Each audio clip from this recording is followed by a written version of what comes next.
Inilah video amatir saat penangkapan pelaku penyalahgunaan narkotika jenis ganja di sebuah jasa pengiriman di Jalan Bunggasi, Kendari. Saat digeledah, ditemukan sebuah paket yang diduga berisi narkoba jenis ganja kering.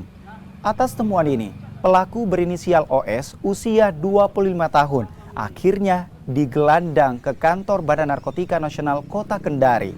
Dari hasil pemeriksaan sementara, pelaku mengaku mendapat paket kiriman ganja dari seseorang di Medan dengan cara memesan melalui media sosial Instagram. Pelaku kini mendekam di sel tahanan BNN Kendari dan dijerat Undang-Undang Narkotika dengan ancaman pidana minimal 4 tahun penjara. Pemberantasan BNN Kota Kendari mendapat informasi dari BNN Provinsi Sumatera Utara dan Bea Cukai Kendari bahwa ada pengiriman paket ganja dari Kota Medan tujuan Kendari.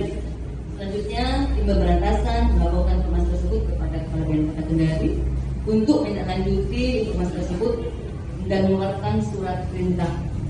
Selanjutnya, sekitar pukul 12.20 tim pemberantasan BNN Kota Kendari bersama BNN Sultra dan tim Bea Cukai melakukan penangkapan terhadap seorang lelaki yang juga kuat sebagai penyalahguna dan pelaku peredaran gelap narkotika golongan 1 jenis ganja dengan inisial OS alias O, kerjaan wira swasta atau sopir angkot yang berusia sekitar 25 tahun dengan latar belakang pendidikan terakhir SMK yang beralamatkan di Desa Tugu Bunga, Kecamatan Baula, Kabupaten Kolaka.